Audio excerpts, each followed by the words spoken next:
20 years of silence, 20 years of a cold bed and a heart locked away like a forgotten heirloom. The widow knew the rules of her self-imposed exile. She had built a fortress of solitude on the banks of this lonely river, and its walls were meant to be unbreakable. She was wrong. The Apache warrior was no man who respected walls. He had found her here, at the water's edge, as the last light of the setting sun bled across the horizon. He had said nothing. He had simply stood in the golden water, his powerful, shirtless form a brutal contradiction to her quiet world. He had waited, a silent challenge, until the silence of her life became more frightening than the touch of his hand. "It's my first time in 20 years," she heard herself whisper, the words a raw, broken confession as he held her face in his hands. In his touch, she felt not desire, but a frightening, deep understanding. In that moment, as his lips neared hers, she knew she had to tell him. She had to give him the only thing her dead husband had left behind. No fortune, no document, but a secret so terrible, so dark, that it had kept her captive for 2 decades, and one that would make this warrior either her savior or her executioner. And before she speaks the words that will seal her fate, do me a favor. Leave a comment below and tell me what city or country you're listening from. I love to see how far these old stories of desperate decisions and forbidden secrets travel. And if you're ready for a story that will break your heart, press the like button. Her lips trembled as his neared hers, not from desire, but from a strange mix of fear and a strange, almost painful longing. 20 years of silence had transformed her body into an instrument of absence, and now, with the warmth of another person so close, she felt something awaken within her that she had almost forgotten. The need for touch, for closeness, for connection. "No," she whispered, and it was a refusal, but also a plea. His hands held her face firmly, but not roughly, gently, almost tenderly, as if he knew how fragile she was after all these years. "I understand," he murmured, and his voice was deeper than the river behind them. 20 years of solitude that changes a person. It makes every part of the body a sensitive instrument. She closed her eyes. How could he know? How could he feel the emptiness within her that had spread over the years like a slowly growing tumor? Solitude had become her prison, but also her shield. She had grown accustomed to the silence, to the coldness of her bed, to the absence of touch. "No," she whispered, and it was a refusal, but also a plea. His hands held her face firmly, but not roughly, gently, almost tenderly, as if he knew how fragile she was after all these years. "I understand," he murmured, "and 20 years of solitude, that changes a person. It makes every part of the body a sensitive instrument." She closed her eyes. How could he know? How could he feel the emptiness within her that had spread over the years like a slowly growing tumor? Solitude had become her prison, but also her shield. She had grown accustomed to the silence, to the coldness of her bed, to the absence of touch. "You think that's what I want? You think I lured you here only because I seek physical closeness?" The warrior loosened his grip slightly, but his eyes remained fixed on her. There was no judgment in them, only a deep, unwavering understanding. "I think that after 20 years of solitude, you've almost forgotten what it feels like to be alive. And I think your soul hungers more than your body, hungers for more than just touch, hunger for truth, for redemption." A sob escaped her throat, surprising and painful. It was the truth, a truth she would never have spoken aloud. Her body had become a lifeless shell over the years, but her soul had continued to suffer, continued to hunger for something she never dared to name. "My husband," she began, And this time the words felt different, not like a confession of guilt, but like the beginning of a long suppressed story. Johannes was not the man everyone saw. The warrior was silent, but his hands gently stroked her cheeks, as if encouraging her to find the words that had been trapped for so long. In the evenings, when the doors were closed, she continued, and the memories rose like dark ghosts from the depths of her soul. He transformed into someone else, someone whose cruelty frightened her anew each time, even though she should have known. She felt the warrior tense slightly, as if these words already hinted at a truth he didn't want to hear. His fingers stopped stroking, but they still touched her, a constant, calming presence. "What did he do?" he asked quietly, his voice no longer gentle, but full of a serious, almost threatening curiosity. "He killed people," she whispered, and the words hung heavy in the cooling air. "Not in self-defense, not in war. He did it for pleasure, out of a sense of superiority." The warrior barely flinched, but his eyes narrowed. His hands still held her firmly, but now she felt a new tension in them, a mixture of anger and something else she couldn't immediately identify. "What people?" he asked, his voice now cold as the night wind blowing up from the river. "Apache," she said, and the word fell like a stone into water, creating ripples of guilt that spread between them. "My village," he said, and it wasn't a question, but a statement filled with suppressed anger. She nodded, unable to meet his gaze. The guilt she had carried for so long suddenly felt unbearably heavy, heavier than all the stones she had collected over the last 20 years to weigh down her solitude. "Why didn't you tell anyone?" he asked, his voice trembling with suppressed anger. "The authorities. Anyone." "Who would have believed me?" she replied bitterly. I was just a woman, the wife of a respected man. And even if they had believed me, what could they have done? The men who were with him were powerful. They had the entire settlement in their hands." The warrior turned away and looked at the dark river. His shoulders were tense, and she could see his hands clenched into fists. She expected him to attack her, to take revenge for the innocent people her husband murdered. Instead, he turned back to her, and his eyes were no longer angry, but full of a deep, unimaginable grief. "My father was the chief," he said quietly, and the words almost broke. "My mother, my sisters, they were all in that village." A sob escaped her throat, rough and painful. "I'm so sorry. I didn't know. I didn't know what to do." "You could have prevented it," he said, his voice now icy. "You should have told someone. You should have warned them." "And what would have happened to me?" she asked, and for the first time in 20 years she felt a wave of anger rising within her. Anger at her husband, at the men who were with him, at the world that had put her in this situation. The warrior stared at her, and she could see the thoughts battling in his head. Revenge or justice? Hatred or forgiveness? The tension between them was now almost tangible, an electric charge of pain, anger, and a strange, unwanted attraction. "The secret you mentioned," he said finally, his voice back under control.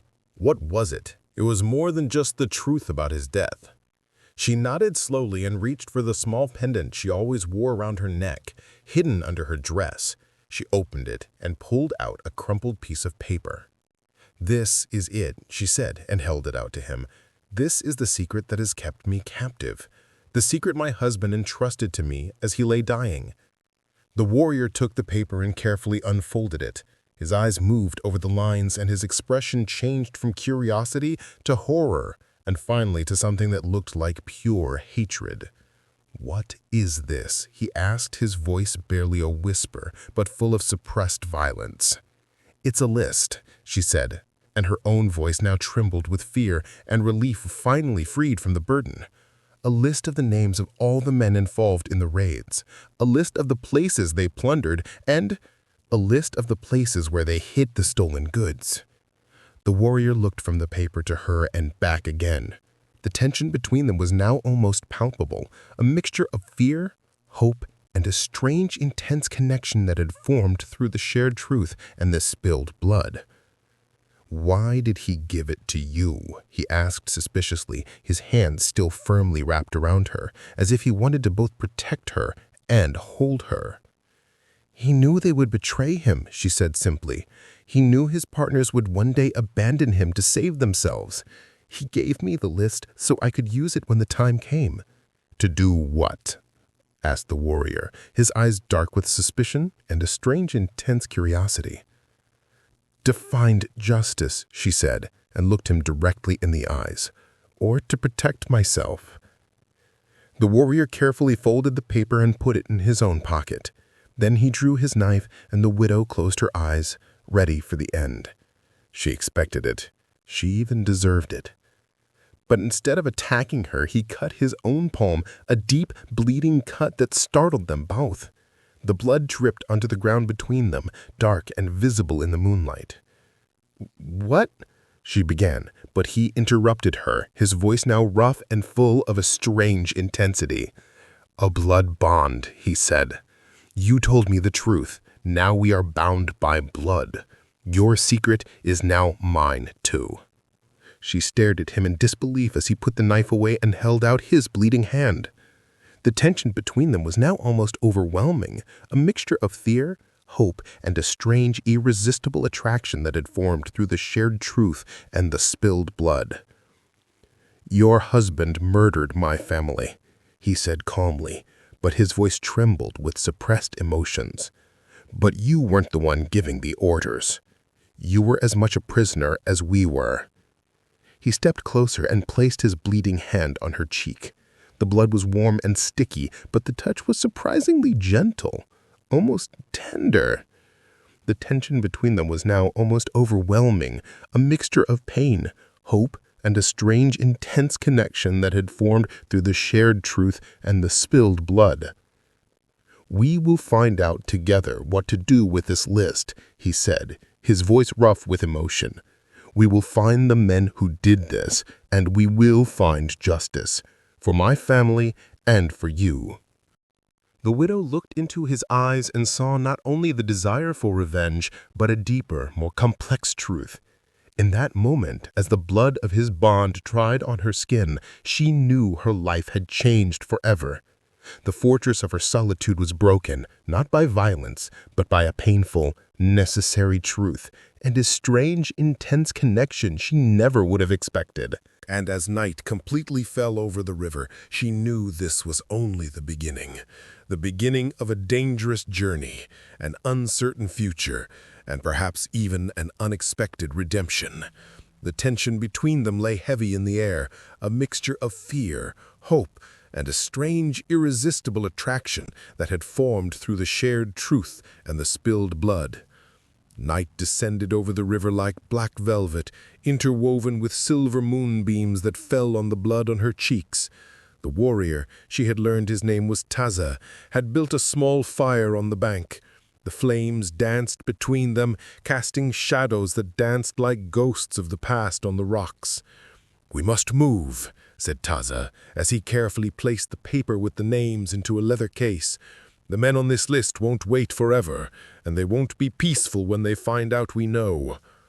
The widow, Clara, as she had finally told him, nodded and wrapped her shawls tighter around herself. The cold of the night penetrated her thin clothing, but it was a different cold she feared more, the cold of the truth they both now carried. "Where do we go first?" she'd asked, her voice barely a whisper. "The first name on the list, Benedict Keller, a merchant with connections in the big cities. the man who supplied your husband with weapons and information. Clara closed her eyes. She remembered Keller, a polite, handsome man who was often their guest, a man who spoke of the Indian question as if they were less than human, a man who laughed when her husband told of his adventures. He lives in a settlement north of here, 2 days' ride on horseback, but he will be guarded. He is a rich man. Taza stood up and held out his hand to her. Rich or poor, blood is the same in all, and his blood will flow as my family's blood flowed. Clara took his hand, and again she felt that strange current between them, not a desire for touch, but a deeper, more intense connection, as if their souls had merged through the shared truth and the spilled blood. He helped her up, and his hands remained on hers a moment too long, a conscious, almost intimate gesture. "You're afraid," he said quietly, as he felt her trembling fingers. "Not because of what we will do," she answered honestly, "but because of what it will change in us. Once we start, there's no going back. There was never any going back, only illusions of safety." The journey was harder than Clara expected. For 2 days they rode through rough terrain, Taza leading, Clara close behind him. The silence between them was no longer uncomfortable, but filled with a strange intimacy, an unspoken communication that went deeper than words. On the second night, as they camped under an overhanging rock, Clara broke the silence. "Why did you do it? The blood bond. You could have killed me, taken revenge for your family. Instead, you bounded yourself to me." Taza stared into the fire, his features harsh in the flickering light. "Because I've seen what pain does to people. My village, my family, they suffered under a man consumed by hatred. I will not become such a man, not even for revenge." He turned his head and looked directly at her. "And you lived 20 years in a prison of guilt and solitude. That's a kind of death too. I don't want you to keep dying, Clara. Not if I can give you life." Clara felt something break within her, a wall she had built 20 years ago. Tears rose to her eyes, this time not from pain, but from a strange, liberating relief. "No one ever told me I was allowed to live," she whispered. "Not really." Taza moved closer to her, not to touch her, but to show her he was there, that he saw her. "You're alive now, Clara, and we will fight together, for the truth, for justice." Benedict Keller's settlement was larger than Clara remembered. Wooden houses along a dusty main street, a saloon, a general store. Everywhere hung the flags of the territories, and Clara felt her stomach clench. This was her husband's world, a world of appearances, lies, and death. "He'll be in the saloon," she said quietly to Taza, as they hid behind a stack of barrels. "He loves to make himself important, tell his stories." Taza nodded, his eyes scanning the street. "I'll go in. You stay here." "No," she protested immediately. "I'm coming with you. I know him. I know how he thinks." "It's too dangerous," he protested. "We're bound by blood," she reminded him. "What happens to me happens to you too, and vice versa." Taza hesitated, then nodded briefly. "Fine, but stay behind me. And if I tell you to run, then run." The saloon was full of smoke and noise. Men laughed loudly, cards were shuffled, piano music vainly tried to overpower the mood.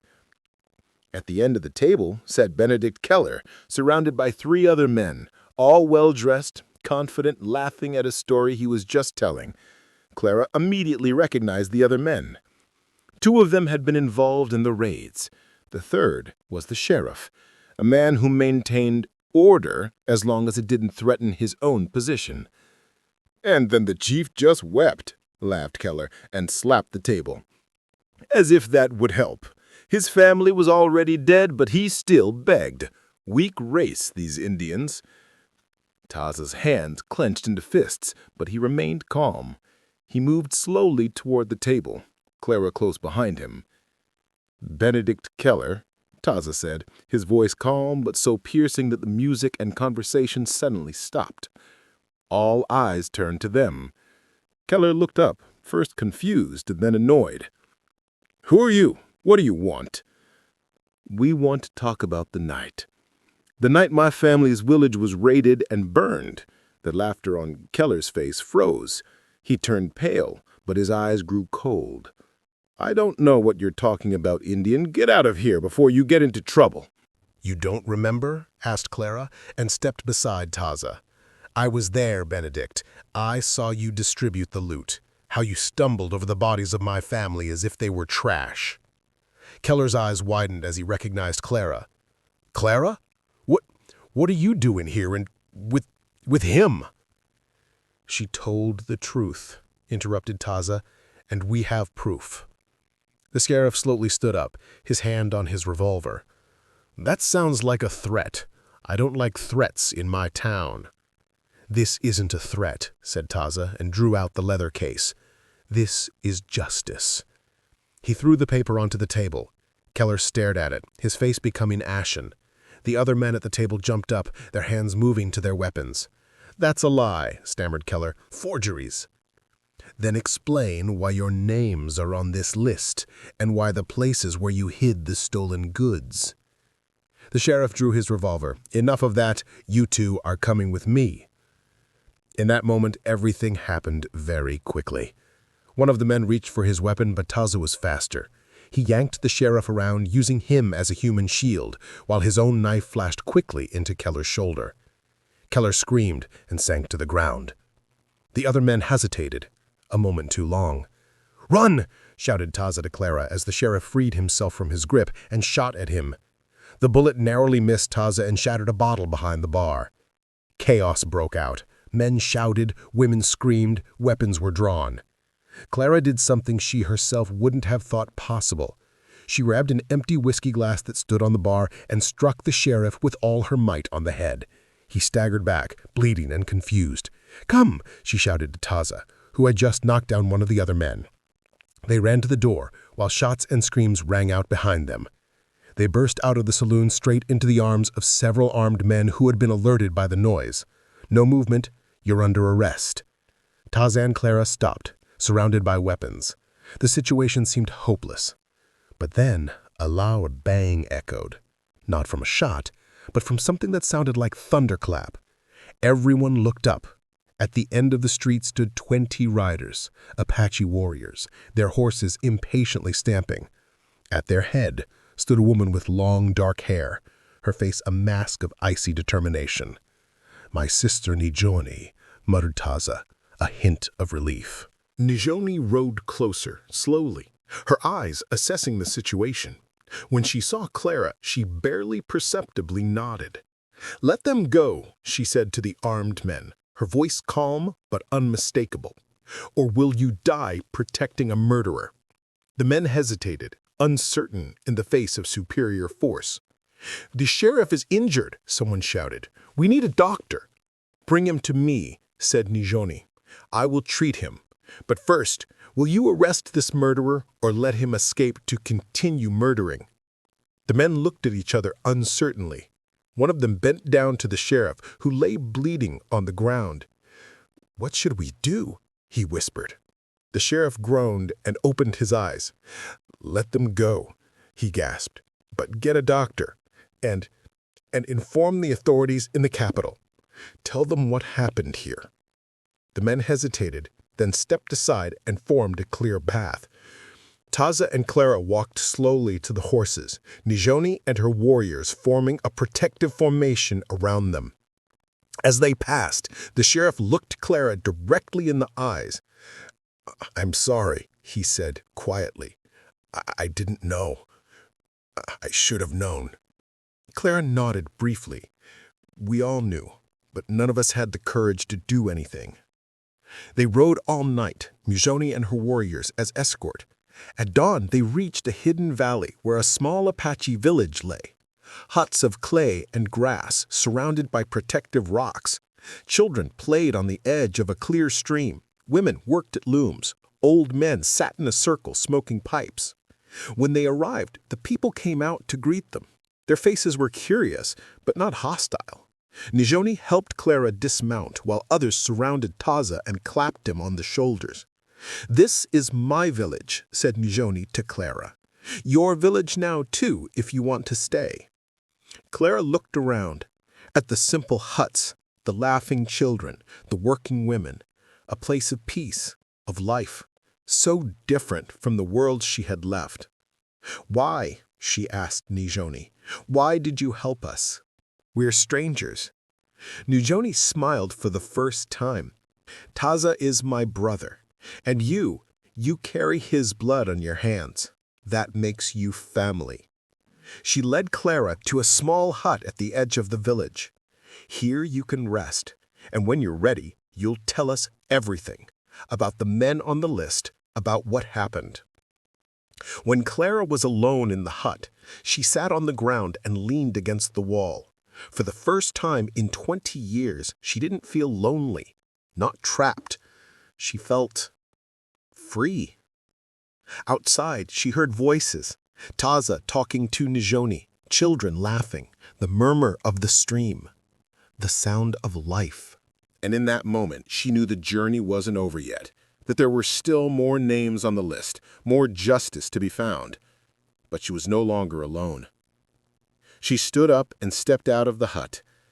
The sun was just rising, painting the sky in colors of hope and new possibilities. Taza stood by the stream, washing the blood from his hands. Blood from Keller's shoulder, from their own bond. He looked up as she approached, and in his eyes she saw not only the desire for revenge, she saw something else, something deeper, that she couldn't immediately name. "There are still more names," she said quietly. "Yes," he answered. "But today we rest. Today we are simply alive."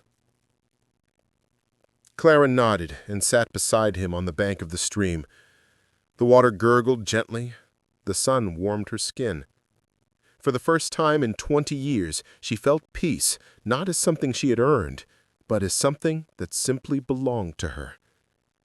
The tension between them still existed, intense, almost tangible, but now it was a tension of possibility, of hope, of the new life they had begun together. And as the sun rose higher and the village awoke, Clara knew this was only the beginning. The next days passed in a strange peace. Clara learned the life in the village, the simple tasks, the rituals, the language of gestures and glances that said more than words. The Apache women took her in, taught her how to grind corn, how to work leather, how to gather the healing herbs that grew in the mountains. Every evening they sat around the fire, and Taza told the stories of the men on the list, the names, the places, the crimes. With each name that was mentioned, the silence in the circle grew deeper, the determination in the eyes of those present firmer. "The last name," said Taza one evening, as the fire had burned down and only embers sparkled. "Hans Vogel, the man who gave the orders, the man who personally murdered my family." Clara felt her stomach clench. She remembered Vogel, a cold-blooded man with icy eyes who often was a guest at her husband's, a man who spoke of order and discipline while planning the worst crimes in the dark. "He lives in a fortress, an old military base in the north. He bought it and turned it into his private fortress. He's guarded by mercenaries, men who would die for him." Taza nodded, his face in the firelight a mask of determination. "Then we need help, not just from my people, from everyone who has suffered under the rule of these men." Clara watched as the small village grew, as a place of refuge became a camp of resistance. She helped organize the food, care for the wounded, calm the children who had nightmares from the adults' stories. One night, she found Taza alone at the edge of the camp, staring at the stars. "You're afraid," she said, and sat beside him. "Not of dying," he answered, "of not being enough, of Vogel and his men winning, of all this suffering being for nothing." Clara placed her hand on his. We are not alone, and even if we lose, we tried. That's more than most people ever do. Tassa turned his head and looked at her.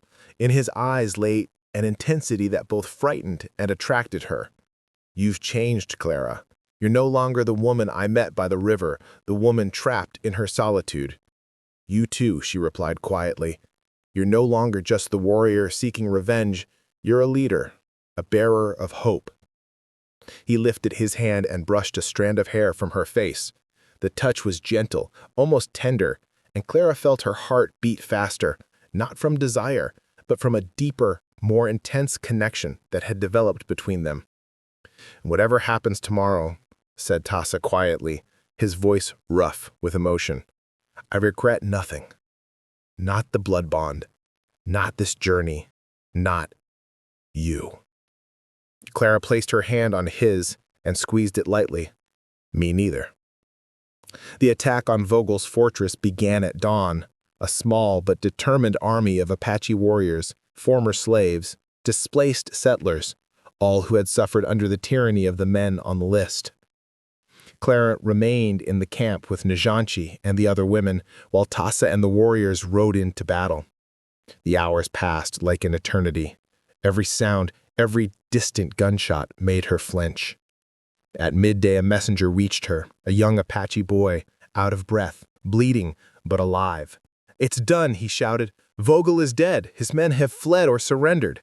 A cheer broke out. But Clara felt no joy, only a strange emptiness, as if a part of her had died with Vogel. When Tassa and the warriors returned, victory was visible on their faces, but also the price they had paid. The wounded were carried. Faces bore the marks of battle. Tassa immediately began looking for Clara as he entered the camp. He was covered in blood, his shirt torn, but his eyes found hers immediately. It's over, he said, his voice hoarse from exhaustion. Is he, began Clara, unable to complete the question. Yes, answered Tassa. He fought. Like a coward, he tried to use innocent hostages as a shield. But when that didn't work, he killed himself. Clara closed her eyes. No triumph, no relief, only a strange, bitter sadness over so much wasted life, so much unnecessary suffering. In the days that followed, the camp began to disband. The wounded were cared for, the dead buried, the survivors set off on their new future. Clara helped prepare food for the journey when the Joni came to her. "You're staying, aren't you?" asked the Apache woman. Clara hesitated. "I don't know. Where should I go? My old world is over. The people there wouldn't understand me, wouldn't forgive me." "Here you will be understood," said Najoni simply. "Here you are welcome, if you want to stay." Clara looked at the village that had become her home in the last weeks, at the simple hut, the clear air, the friendly faces. For the first time in 20 years, she felt truly at home. "Yes," she said quietly, "I'll stay." When the last warriors rode away, Clara found Tassa by the stream where they had first met. He had tended his wounds and wore clean clothes, but in his eyes still lay the weight of what they had experienced. "Najoni told me you're staying," he said, without turning around.